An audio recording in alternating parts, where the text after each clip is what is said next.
No. I actually now wish I would have said camels or something like that. Yeah, you could have. But the goats were fine. Yeah. Bah. There we go. And we're off. We're off. That was a bad idea. I couldn't help it. I got an animal noise and a dad joke all out at the same time. How cool was that? It's terrible. It is, but I embrace the terrible. I am one. I am one with it. I can definitely confirm that. So, Josh. Oh, here we go. Okay, we're off. Are we live? We're live, right? Yeah. So, yeah. So bands, favorite bands, singers.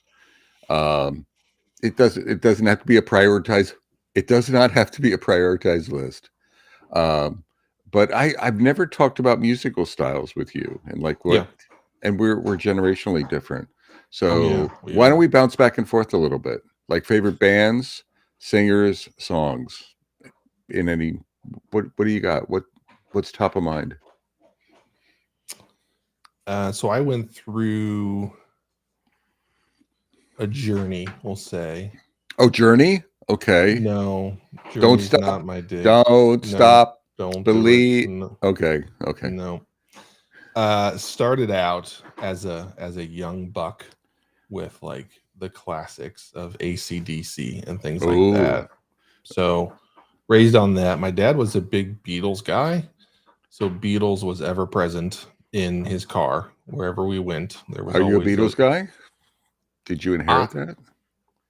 I like the Beatles, and now that my dad's gone, whenever I hear a Beatles song, it's kind of like, hey, that was that was this trip to the beach or whatever with my dad. So certainly holds a special place. Let's see.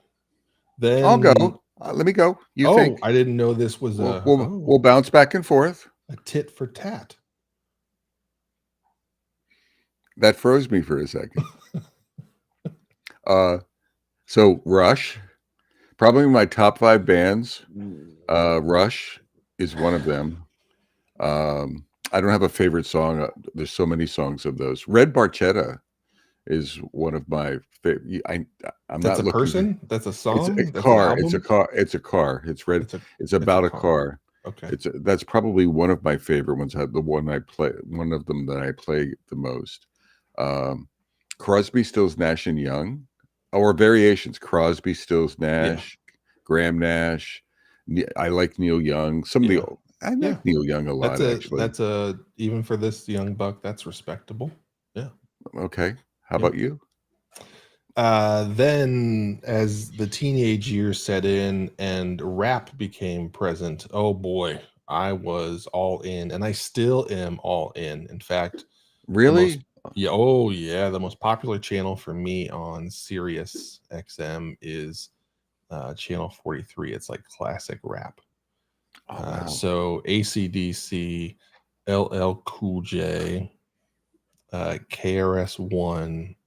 I have no idea what you're saying. Right? You could be talking about Pinocchio. I know. I don't. All of that was big for me, and I left the rock metal stuff behind. And did you? I have a quick question. Yeah. Did you have like big speakers in your? So this is your teenage or college car, and as big as I could, I could, and then windows down, and the car's rocking with. Yes, and I still do that. I still do that in the big truck. Yes, I don't have additional speakers, but I make sure that it's loud enough that it can still shake. The cars beside you on the road are shaking as well as your car. Yeah. Okay. Yeah. Now I'm with you. There's one Sir Mix-a-Lot song that I love. That is fantastic. It's not that one. It's My Posse on Broadway. I'm not making faces. I'm not making faces because I know what the songs are. I'm making faces about Sir Mix-a-Lot. I can't even get beyond that. I have no idea what they. Okay. Is that I don't know who that is. That a man, a woman? That is a man. That is Sir. I mean, Sir Mix-a-Lot seems like it would probably be a dude. Okay. So I'll go one more. Let's see. Crosby, Stills, Nash. Who would be? Oh, how did I not do this? Led Zeppelin. Led Zeppelin. Absolutely. I periodically watch on YouTube the Kennedy Center tribute to Led Zeppelin, and Jason Bonham is playing drums, and Ann and Nancy Wilson kick off "Stairway to Heaven." Barack Obama's in the audience. It's like a 13-minute video, and it brings a tear to my eye because Jason's it's an homage to his dad, right, John, and he's playing drum. It's just that, so it's very emotional, but it's a really nice rendition with some choir and things like that behind it. So Led Zepp, absolutely. Ooh, Led Zepp. Wow. Led Zepp. Yeah. There was a talent show at my high school, and this should be interesting. This is starting time, Rack Bar. And I remember echoing down the halls was somebody practicing, and it was a rock song, and it was like, Oh. What was that? Who was that? That's Robert Plant. Okay. Robert Plant, lead singer, bare chested. Oh, just prancing around. Yeah. Oh my gosh, yeah. What is the Immigrant Song? I think that is right. Okay. The Immigrant Song. Yeah. Okay. So heavy rap, still heavy rap.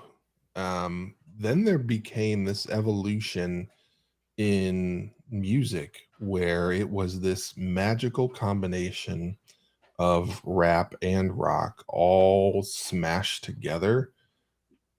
Folks like Limp Bizkit, Korn, Red Hot Chili Peppers, who I didn't respect soon enough. Let's see, Limp Bizkit. So there was this whole genre that evolved, and that was like perfect for me. And that also started a return back towards some of the rock and became really invested in Metallica. That's the group I've seen the most in person. I'm not a concert guy.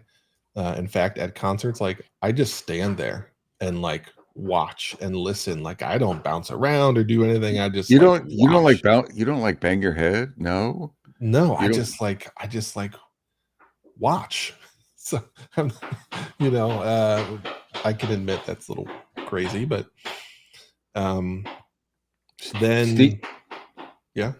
I was going to say, Steven, I love James Taylor. My wife and I were talking about it, James, just the other day, how his voice hasn't changed. He's in his 70s a little bit, but it really hasn't changed the way a lot of folks, singers change. Carole King, I love. Saw her in Raleigh, in this area, a couple times, actually. Once at DPAC, if anyone's familiar with this area. I've never seen Heart, but I like Heart. Josh, one more. And then we need to get into the episode. Metacasters, we're trying to get to know each other better, right? We're peeling the onion that is Josh Anderson, trying to get to know the Vidalia onion, the sweet Vidalia onion that is Josh Anderson. We're peeling layers. So one more layer, Josh. One more layer. All-time favorite artist. If I had, the classic question of, if you're on a deserted island and you get one album, Elvis Presley. Elvis? What? The pelvis? No. It is Ice Cube. The album is Death Certificate. It is the greatest album in the history of the universe. And Ice Cube is top of the list for Josh. Top of the list. So we'll drop the mic on that one. All right, Metacasters. What, Josh, topic today? Shit, I forget. Drum roll, please. Drum roll, please. I don't remember the topic. Backlog refinement. Oh, that's right. Okay. Backlog refinement. What is it? Yeah. What is it? We're done with the we can't talk about Prince. Come on, let it go. Let Okay. it go. Okay. Let it go. Purple rain. Well, no, you can't do that. I can. No, you can't say I'm "Let on It the Go" hey, and I'm start on the singing the song. hey, I'm on the left side today. I could Hey, change that. I know you That could be can. fixed. But the universe has conspired to allow me the left, to put me on the left. So so uh backlog refinement. Yeah. What is it? What isn't it? Is it something else? Is it broader and deeper than we think it is? So let's talk about backlog refinement. So you Gotcha. start. You start. You know what? You turned into a product guy over the years. Uh, I mean, I'm Yeah. not trying to pigeonhole you, but when we first met, when I pigeonholed Josh Anderson, you were like a DevOps tool guy. When we Mhm. first met, you were configuration management Mhm. ish stuff, tooling stuff, and so I was younger then and sort of silly. I sort of marginalized you into Josh is a DevOps guy. Uh, then development, uh, but then product. Yeah. So Product's you been a have huge piece. been a huge part. So backlog refinement, reactions. To me, backlog refinement is like eating your vegetables. Ooh. If you want a strong, healthy organization, Oh my God. Are you go? Oh, no, you keep going, please. I love the you metaphor. you have to eat your vegetables, and the companies that are good at the vegetables win. When I get hired to come in and evaluate an agile team or whatever it might be, that's the first place I go. A, do they do it? B, if they do it, what does it look like? Is it healthy? Is it actually achieving anything? There's a lot Yeah. of times, a lot of places I've been where there's a refinement, and it doesn't resemble anything that I've ever tried to generate as refinement. But that's the thing, those companies, those departments, those teams that regularly eat their vegetables and have a really good refinement session on a regular basis, those are the good ones. You walk in, you see that, you're like, okay, they're in pretty darn good shape. There's not going to be a lot that needs to be tweaked, but that tells you a lot about what that is. And again, staying with the vegetable theme, you can have the vegetable that's like corn or potatoes that everybody eats, not like this guy. Uh, but we're talking about if you have really good vegetables, if you have the broccoli, you have the cauliflower, you have things like that. So you're really invested in doing that. Just like in life, it's gonna lead towards really good health. You know what happened to me just now, Josh? What I'm smirking. I'm smirking. I Your noticed. your head turned into a Brussels sprout just in my mind, just for a second. That's the only food I've ever had where I had a gag reflex, Brussels Oh my! sprouts. Oh, Brussels sprouts are. I mean, I'm sure I'm cooking them poorly, right? I don't think Uh, there's anything you do to make them good, but I don't know, but you were a damn handsome sprout there for a second. thank For you. a second, Thank you. I I agree with you on the. So I forget who Rock Bar said something like, "Yes, but not how most companies do it." That's my one observation I have. When I'm coaching, it's an entry point for me. Backlog refinement is one of those really powerful entry points for me as a coach. If I can navigate, if I can convince people to invite me, is to attend and watch uh, their refinement. And I don't mean to sound like the wizard of what good looks like with refinement. I have my own version of what good looks like. We might want to explore it together here. But a lot of people are not. They're missing refinement. So, for example, they look at it. What does bad look like? Just estimating stories, and getting to points, trying to either spend an hour beating a user story to death, or not spending any time on it at all. Once you get the number, once you have global thermonuclear agreement on the number, you just move on, Yep. right? So there's no conversation. It's a tactical exercise. One Usually person done by like a couple people. Like I've seen like a yeah, PO and a scrum master or a refine the technical backlog. lead or Yeah, something, right? yeah, It's everyone looks to Josh. What number do you have, Josh? And yeah. everyone, so there's a director. That's really bad. It's No, not this no, collaborative. I am talking. I've seen it where it's religiously two people. Oh, Forget the whole just team. Like the whole team's not even yeah, there. They're just like, we're yeah, going to refine the yeah. backlog. And I look around in the meeting, like, what And are we it's doing? under the banner of we're saving the team time. Yeah, Very often. always. So Yeah, you're I'm right. just giving those are areas of like bad, but it gives me an indication of that. Hmm. So, for example, if there's two people doing it, you get a realization culturally Hmm. that it's very command and control. Again, not judging it, it's command and control. Hmm. Folks look at teams as being producers of stuff. So outcomes are important. So it's giving you an indication of that. Even forget that the team, even if the team is there, if the entire team is there, I've seen developers talking and testers like keeping their little heads down and just agreeing Yeah. with whatever and not providing like their perspective or Hmm. UX folks not providing their perspective. But it's this wonderful, rich. I'm going to land it this way. I think backlog for a coach is a window into culture, is a window into the product, a window into the technology, right? And a window into the culture. Hmm. And it's invaluable if you're trying to understand the context that you're in. Yeah, React to anything I said.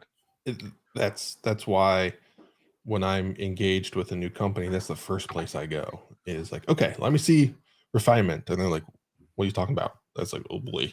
And then like, yeah, we have it. And then again, depending on the health. Now, interestingly enough, I've never been hired by a company. And Bob, this is a question for you. Have you ever been hired by a company to do coaching where refinement was already in a healthy spot?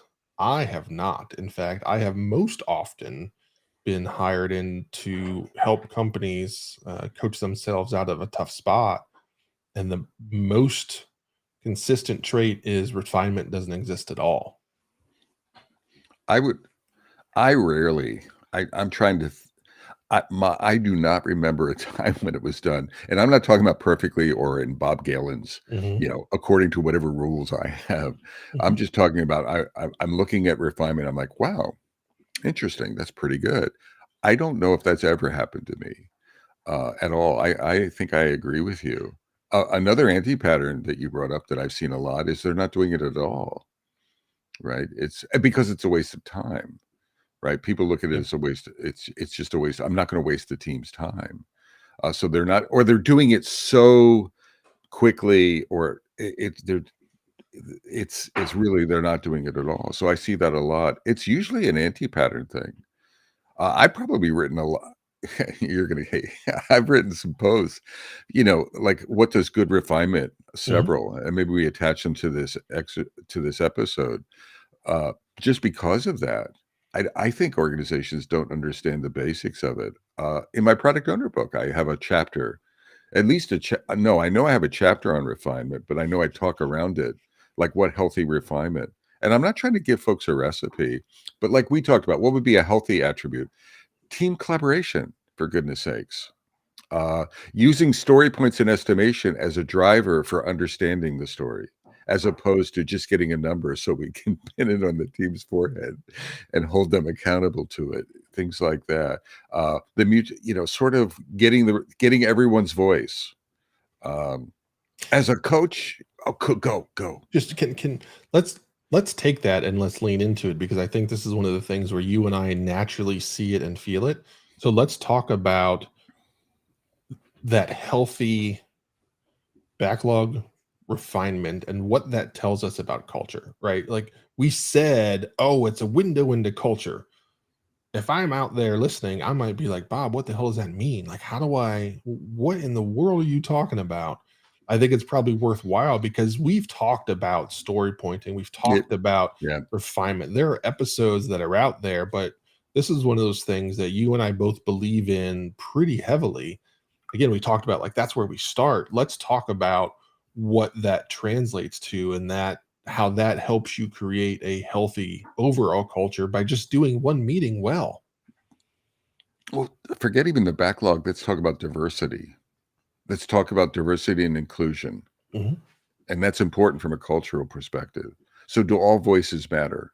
And do all voices have the opportunity to talk? So Is it I a was safe joking, space, right? is it a safe space? So as a new hire, do they feel, not even is it okay? Are they welcomed to Yeah. provide their insights, even if they don't have even if they provide a stupid idea because they don't know the code base? Is it like, wow, thank you for the how are they? So is it a diverse and inclusive environment? Uh, Men, women, are women's voices as important? Are people of color, are they included in that? You can see that depending on the dynamics. Ages. You and I joke so much about we have, I do it. We have generational differences, but all joking aside, like very often old folks are marginalized. It's like Bob is over 60. I wonder if his brain is still working. So we probably don't want to listen to his ideas. Uh, Instead of flipping it around. So Yeah. you can get, and I'm not talking about gross, we need to bring HR into backlog refinement. I'm talking about the fine-tuning aspects of, do you have a respectful culture? Do you have an inclusive culture? Do you have an experiment oriented culture? Do you have a risk, an embracing of risk culture? And you can see that. Yeah, there's another cultural piece that often shows the silos that are within a company, and that's just, do all roles have an equal voice? You talked about QA so often being quiet, but do you get a QA person that speaks up and is like, hey, this needs to be bigger because of X, Y, and Z? And do people like brush it off, or they're like, oh dang, you're right, we should add a couple points because this is going to be an absolute bear to test because we don't have a harness for that yet. Exactly. Exactly. Josh, you froze. Josh. Oh no. I'm going to wait, everyone. I don't even know if you can see me. Josh. I don't know if I'm live. Oh, you're back, Josh. Oh, hey, you're back. You're back. You broke. I was just getting ready to go figure out what was going on, and Uh, I'm sort of off screen. no, I was looking. I think Stephen was reacting to what you were saying. So there's some things there. If one person throws out the size and everyone just agrees, Yeah, so you can see. I don't know if it's safety or it's just complacency, and it could be interrelated. But sometimes teams are just not motivated or they're complacent. Right? It's just, I'm not going to weigh in for whatever reason. yeah, Safety is a dynamic of that. yeah. He said, if QA doesn't speak up, does someone push that conversation? Right. Or I don't know about push, but encourage, invite. Right? When I'm in a Scrum Master role, I'm very proactive in getting all voices engaged, even if folks are uncomfortable. Right? I'm not trying to reduce safety, but I'm like, I would really want to hear. I want to hear QA voices because and Yeah. sometimes I'll throw myself under the bus. I think that is a bear to test, and I haven't heard it. It's a 3-point story, and no one has talked about testability. No Mhm. one has talked about performance testability. No one has talked about data sets, how much effort we're going to have to put together to put data sets together to test that. So can we hear some of that stuff? So I'm teeing that up, and I'm putting myself out there because Yeah. it's not just test. It's me. So talk me out of it. Tell me I'm stupid, Mhm. and it's not a worry or whatever. But to get that, ORSC, we've talked in the Metacast before about ORSC coaching is a coaching program, and I love their term. It's called deep democracy. Mm. Deep democracy is getting. It's just what resonates in my mind. We're trying to get backlog refinement should engage deep democracy, which it's not the democracy part, it's the all voices part, right? It's very inclusive and it's continuously. And if we're getting the culture right, the team is doing that themselves. I think that's what Stephen is, someone on the team doing that. Josh, you froze again. Stephen, if you're hearing me, Stephen, I agree with you. Sometimes you can broach it on their behalf until they start seeing it. What you're doing there is creating safety for it, Stephen, right? Or creating the. So I think of it as creating the space for that conversation. So I think that's an important part. I do think a lot of coaches. So it's a window. Backlog refinement is a window into culture, but if you flip it, that almost implies like you're looking through the window and you're watching. And that, as a coach, it's useful for that. But flip it around when you're in backlog refinement as a participant, independent of your role, it's a wonderful place to influence the culture. And that's some of the stuff that Stephen's talking about, is you can role model, you can not just talk about deep democracy, but you can show what it looks like. You can role model what that looks like. You can take a risk to create the safety for that stuff in the team. You're not going to get I don't think you get a miracle change in one refinement session, but over time, it can fundamentally shift the culture just from that one event. What is host Bob? You might have to flip the switch to get me back in. I don't know what that means. Josh, I don't know. Yeah. The light switch on the side windows, top right on the side windows. I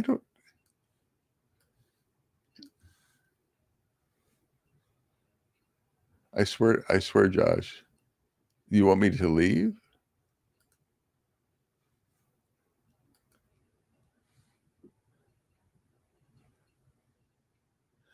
I don't think I have those buttons, Josh. I mean, if you want me to leave, I could leave. Oh, there. Wait, hold it. Thank God he's back. Okay. He was asking me to do stuff. And I'm like, crap. I don't know what's going on. What's going on down there? Is River playing with you? Is she playing with the power and the network? No, she has one of her favorite things to chew on. I made sure I gave that to her right before we started. So sorry about that. So I was providing some filler, Josh. I don't know if you were hearing. That's what you call it. Well, I was trying. Oh, stop. You're right. I was just, that was too easy. I know. I was providing some content, but we were talking about inclusion and things. Anything else? Take us in another direction around refinement, if you have one. I think something that is interesting to talk about would be, when do you consider it refined, and what does that look like? There's a lot of definitions. You and I probably have different definitions, but that's always one of those things that new teams struggle with, is what does done look like for refinement? When do I say this is good enough? Like, okay, let's move on. It's ready for sprint. Well, there's that readiness criteria.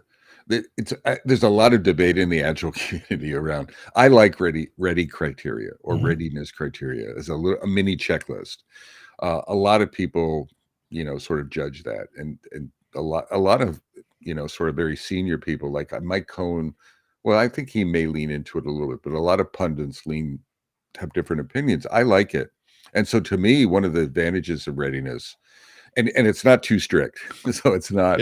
We have global thermo agreement on the points, or the story has achieved 8,252 words. It's not ready until it's not that kind of readiness, but light readiness to say, is this ready to enter the sprint or to enter the iteration? And that doesn't mean that everything is known. So part of readiness, I like using percentages like we know enough. We know roughly 50%. We have 50% clarity of the story. So we have confidence that we can enter the sprint and we can exit the sprint with it. Yeah. Something like that. So readiness criteria. But the other thing, real quickly, there's ready to enter, but there's also how much to refine. As you were talking about it, like what is the runway? How many things to refine ahead? So refining it, readiness. Is it ready for prime time? And then how many of those things do we need to have in our hands?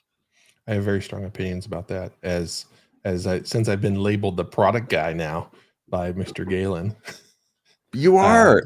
I know, and that's where I spend most of my coaching these days, is getting the product side of the house healthy.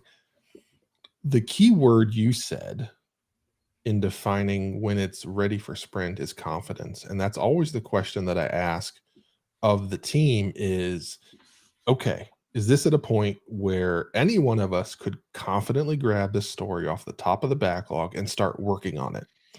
If not, then we have a little bit more to do, and that's tough for new folks, because it's like, what does that mean? But you get there over a certain number of sprints as you test that out and figure out what does AC look like. Do you want to do tasks? Like, I know Bob's a big task guy and I'm not, but do you want to predefine those, or do you want to work on those? What? That's not an insult. It's just that you are a task guy. No, it was the way you couched it. Oh, it hurt my heart. This is a safe space, Robert. I'm not couching anything. Okay. How dare you? All right. It's still, as far as it's okay, but I'm not really going to forgive you. As far as the runway, I found 2 to 3 sprints of fully refined, ready to rock and roll stories. What was that, Bob? I don't know. What was that? Did you just mimic me talking a lot? No, don't. Are you serious? Are you serious? Did you just do what I think you did? No. I'm sorry, viewers and listeners, but this is something that I got to slam the brakes on. All right. That's like, wait, hold it. Can I apologize? No, the deed is done. I had a momentary senior moment. I don't even recall what I was doing. Don't give me that crap. I've got the video. I can remind you.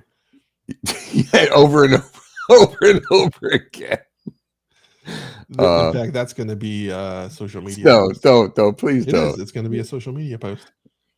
Yeah, you energized me so much I couldn't control my hands. Don't Josh. try that crap. So please move on. Please, please cut me some slack. I will be happy to get back on topic, sir.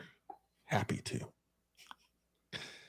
2 to 3 sprints is that magic number for me, because what that shows me is that team really is at that confidence level, and you can only get to that confidence, real confidence in the work that you're going to do, when you're not doing what I call just-in-time planning. And if you're always refining what's next, it is going to be impossible for you to have confidence in everything that you pull in, because there is undoubtedly going to be a story or something out there that people don't have that last bit of clarity that needs a little bit of work. Whatever it is. If it's, we should probably do a research spike, but like, we don't have time, so we're just going to, it's like that famous video of like, we're going to do it live. So that's where you get into trouble. And so that's what I define as a really healthy organization has 2 to 3 sprints of like really well refined, ready to rock and roll stories. When I see that, or when I've helped generate that, then it's like my work is done here, and I can ride off into the sunset and go find another company that doesn't have a backlog and try and fix that.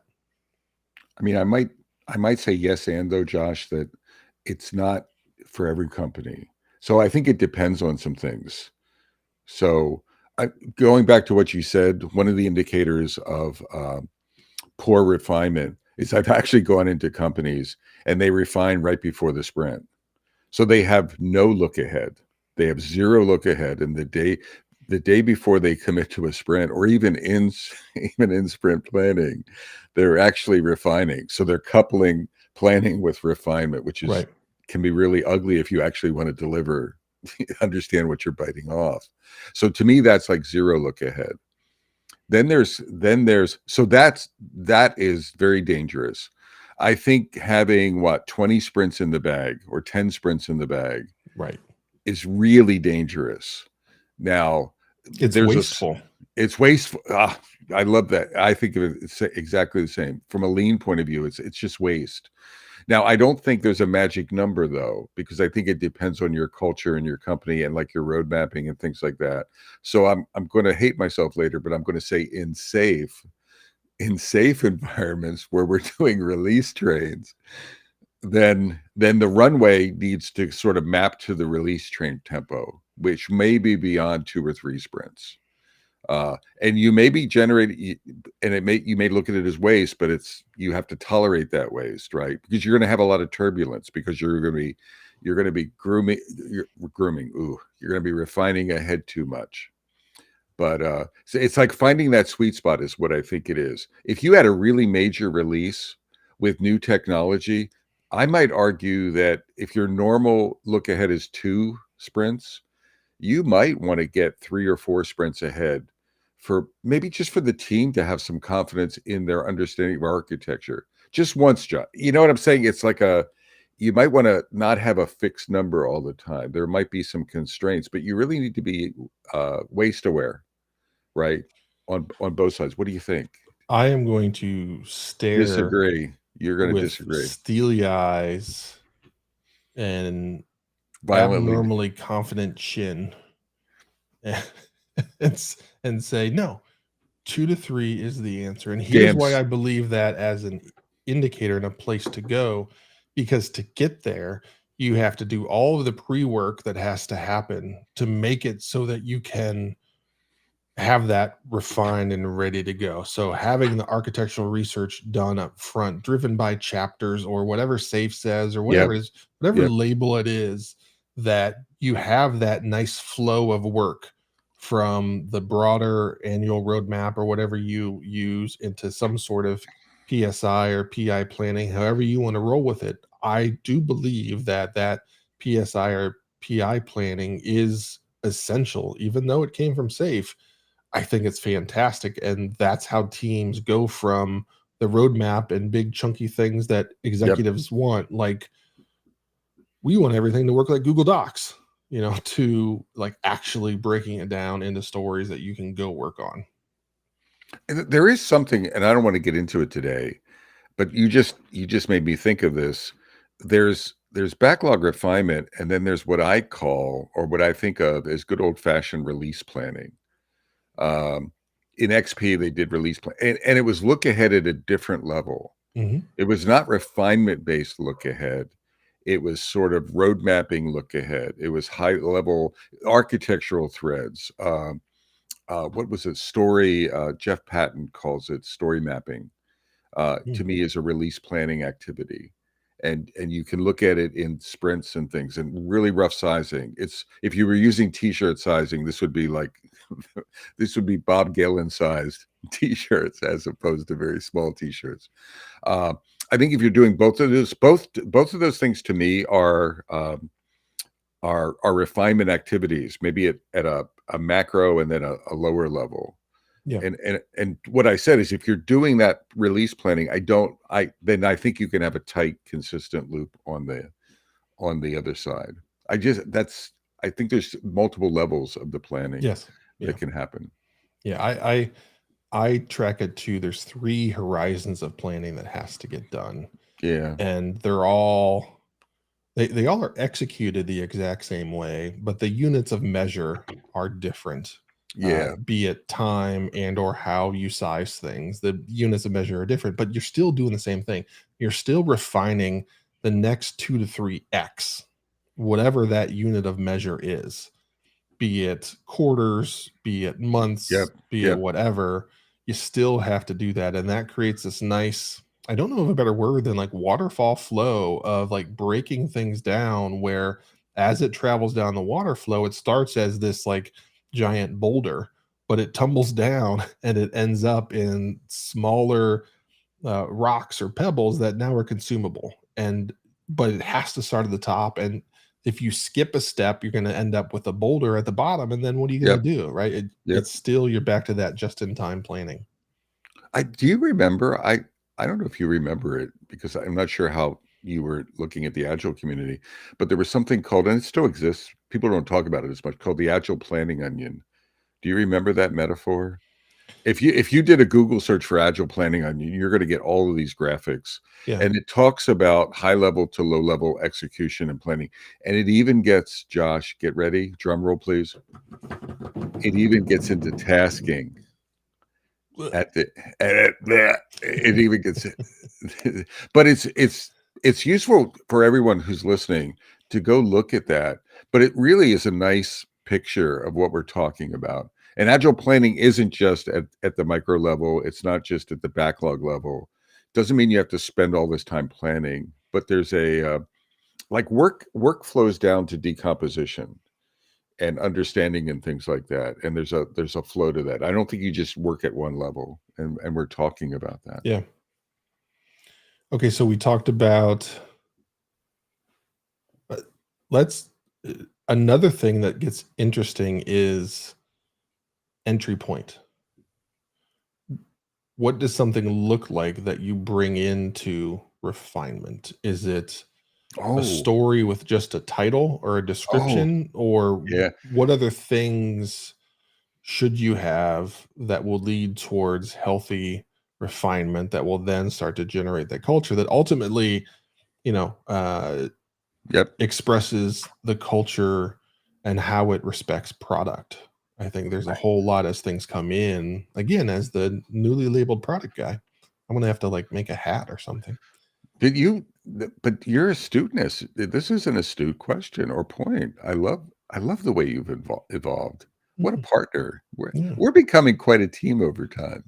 So I'm going to characterize it this way. Do you have fully cooked? So does a product owner bring in fully cooked stories to the team for refinement, or do they bring in crappy stories to the team?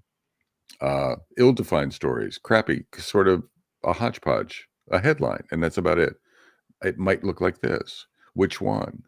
And that's the entry. So what enters the process? I talk about bringing crappy stories in. I actually think there's an anti-pattern where a lot of product owners in the world, and I've seen this over and over again, they're overwriting, they're Yeah. over-investing, they're over-developing, and their hearts, they're not bad.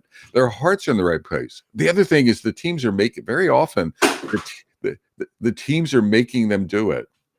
The teams push Yes. back. Yes. It's not good enough. We can't estimate that. It has to be 8,000 words or whatever. And so there's a dynamic there. And I'm like, no, don't succumb to that. Bring crappy stuff and then flesh it out together. So I want to hear your view because you're the product guy, but I think that entry point is really important. What's your perspective on that? I think it was you at some point in my evolutionary journey into productism. I think you threw out a 70% number, and I latched onto that, and that stuck with me of having a story 70-ish percent ready. So there's a headline, there's a description. I don't get too hung up on the whatever the words are of, I want so that blah blah blah. Like I don't get really hung up on that. There are people that say like that has to happen, and a base level of AC. And the value that I find that comes with that is it gets us to the questions that matter faster. We don't have to spend a lot of time getting on the same page about what the heck this means. We can all relatively quickly consume those things that are there, knowing it's not complete, but we at least are on the same page about what that is. What I find and a lot of waste that I see when it's just a title is you end up spending some number of minutes just unifying everybody on what the heck this means because there's times where it's often pretty complex. I want to react to Rock Bar. He said something and it's making me think, and almost ask for some clarification. It sounds like you both are not that comfortable with uncertainty and haven't seen. I have seen impact mapping. I don't know about us. I have not. I'm not familiar with opportunity solution trees in action. I've seen impact mapping in action. There may not be a lot prepared in the next 2 or 3 units of time. So let's say the next 2 or 3 sprints. So dealing with tremendous, I think the question is dealing with tremendous uncertainty. for sprint execution, right? If it's the next 2 or 3 days versus the next 2 or 3 execution units, I'm not clear on, but I'm going to assume it's the next 2 or 3 sprints. I think it's less. So one reaction I have, and Rockmar, please clarify based on what we're talking about, so you can narrow us in. One reaction is, yeah, I do. So me personally, Bob Galen, I have an uncertainty tolerance, right? As a project manager, as a human being, etc. As a coach, I coach towards dealing with uncertainty, right? Dealing with ambiguity. So I have to have an outside. So I have an internal shell. I have an internal self that's somewhat uncomfortable, and an outside self that tells that internal shell to shut up and just deal with it. The one thing I wanted to bring, Rockbar, is what we think doesn't matter. You have an organizational. You have to determine what your organizational tolerance is for uncertainty. I think is another factor. A lot of times when we're talking about backlog refinement and execution, it's for the team, but it's also for your ability to communicate goals and milestones and roadmaps externally. And saying, look at the impact map or look at the mind map may not be good enough for your board. So all I'm saying is it's not just the teams. So uncertainty has multiple layers in my mind as well that you have to consider. So the team may have to actually try to create more certainty by doing more work because of the organization wants that. Josh, I rambled there to get more feedback. Go ahead. Two things in response to the diversion that Robert allowed us to dive into. Robert. I disagree with something Bob said in that you have to look at the organization's tolerance for uncertainty. I know a decent amount of us on this live stream set that comfort with uncertainty by the roles that we're in or what we're hired to do. There's a level of uncertainty that is in place, whether intentionally or not. Often when you get brought in to be a coach, whether you're an outside consultant or an internal coach, there's a level of uncertainty that is in place. Again, whether it happened on purpose or not, it's there. And a lot of what I've found coaching that I have to do is around uncertainty. And what I find most consistent is that there's an unstated level of comfort with uncertainty. They don't like it. They don't know why they're in a situation where they can't plan, or anything that they do plan ends up 5 times longer than they thought. They want to be better, but they don't know. And it's that level of uncertainty that they've accepted. They have not put their foot down and said, like, this is not working. This is intolerable. We are going to drive towards more certainty in what we're doing so that we can actually deliver something with confidence and be proud of our work and be proud of the effort and toil that everybody puts into this, because it's never a question of care or give a shit or effort. That's always there. It's just like, daggone, like we can't make a freaking shot. So guess what? Let's move closer to the hoop instead of getting further away. There's so many people that just like take steps back. It's like, no, let's get more certain about things we're going to hit, and let's walk into that key in basketball and like, hey, guess what? It's a lot easier to make a 3-foot shot than a 30-foot shot. So let's just do that. And I think to get to the space that Rock Bar is talking about, I think that's possible, but I think it's possible with a really mature team and a really mature product that you can respond like that. And unfortunately, not many places operate like that. So that might be an ideal state that people can get to or aspire to get to. But I think the painful and harsh reality for most folks that are out there, that doesn't exist yet. And trying to do that would be like ruinous. I mean, Rockmark followed up. I'm not disagreeing with anything you said, Josh. He said backlogs do not need to be that deeply defined under some ways of working. That's a key to me. And Yeah. it just triggered in me, well, there's different ways of working. If I'm in a Kanban styled environment working on an IT support team, then and my definition of ready for those items is going to be very light. Well, then we may have small ad hoc backlogs. And I'm like, absolutely. So there's very team maturity, organizational maturity. The style of working is really important. The work stream that you're working on, the style of work that you're producing are some of those things. So again, that's what I was trying to get at before, when I was debating 2 or 3 weeks or 2 or 3 sprints. It wasn't that I was disagreeing with you, Josh. It's like these magic numbers that we apply Yeah. Yeah. under all circumstances. We have to that there are no magic numbers. Now, 2 to 3 is a really good number. That's a number that in probably a product development context, that's a really safe anchor point. But then there's the Kanban context where, absolutely deal with it differently. So I think Akbar or Rockbar, thank you for that diversion or for those thoughts. Okay, so getting back to the topic we were talking about, I tell you what, if you challenge Bob in chat, he cannot I cannot resist it. he cannot let it rest. He's gonna perk I'm up. going to perk up. Did I perk up? I perk up, don't I? Yeah. You were like, wait a minute. Wait a minute. What just happened? It's like a squirrel. We should have like a little squirrel over there, right? Squirrel. So getting back to the conversation about stories being ready, I threw out again something I think I learned from Bob probably a decade ago of that 70% being healthy. You seem to like it as a much lower percentage, and I see some waste created by doing that.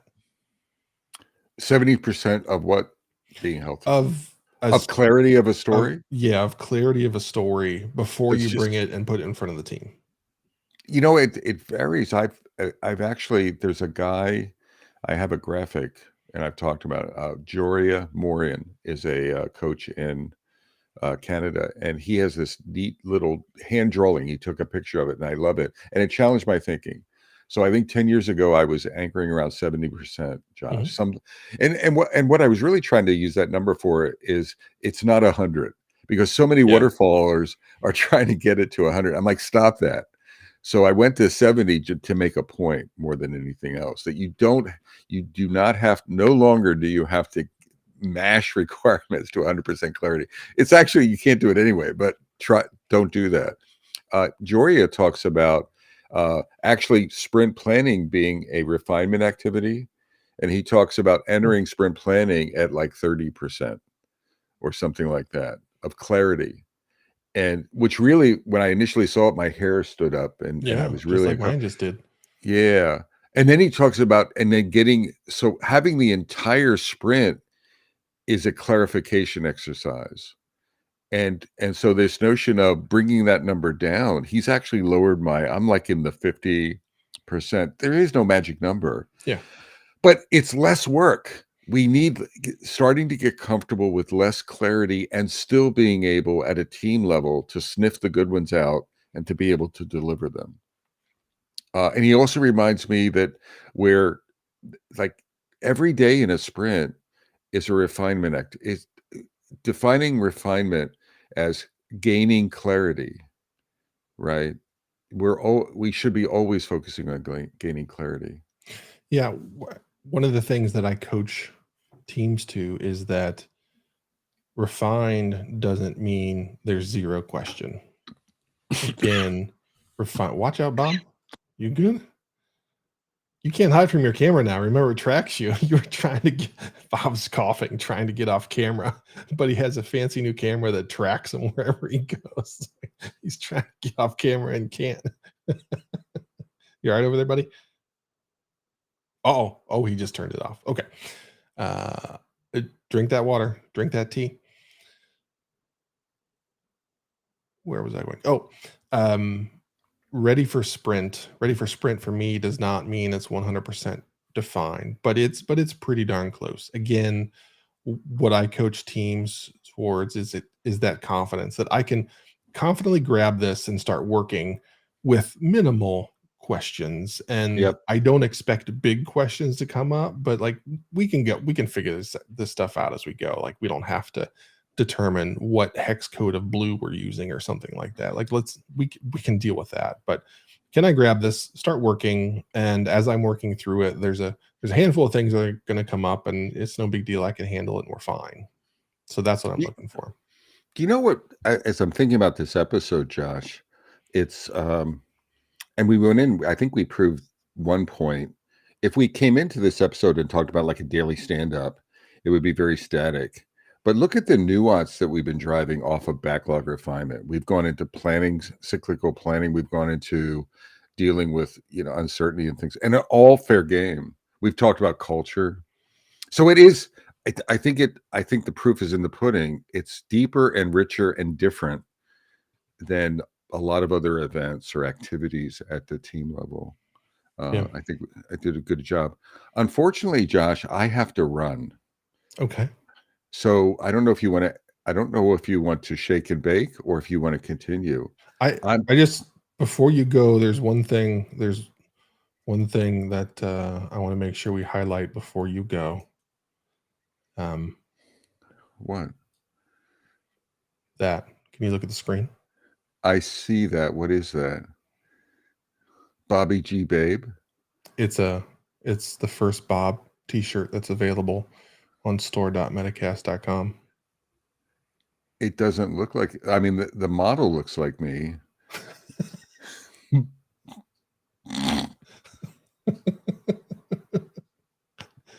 I wish. Maybe when I met you. Well, not even then. No, sorry. No. Come on, throw me a bone. Throw me a bone. Sorry, Bob. Can't. I know you can't. Thanks, Josh. Yeah. Okay. So I'm good with you continuing because it's a deep topic, but I just have to run. I have to do something. No. Let's wrap it up. All right. Workout. So Metacast, give us feedback if you'd like us to. I don't know if there's enough meat on this bone for another whole episode, but there might be some variety. So if you feel like we landed it, give us some feedback. If you don't think if there's more meat on the bone, then give us some feedback. And we'll dive into part 2 of this episode. No, please no more French. But other than that, I think we landed it. So from beautiful downtown Cary, North Carolina, I'm Bob Galen. And from equally beautiful downtown Fuquay-Varina, North Carolina, I'm Josh Anderson. Shake and bake. Take care, y'all. Josh, yeah. You rock, my friend. Everyone, Steven, Rockbar, everyone who provided feedback. Thank you for that. Bye-bye. Yep. See you, everybody.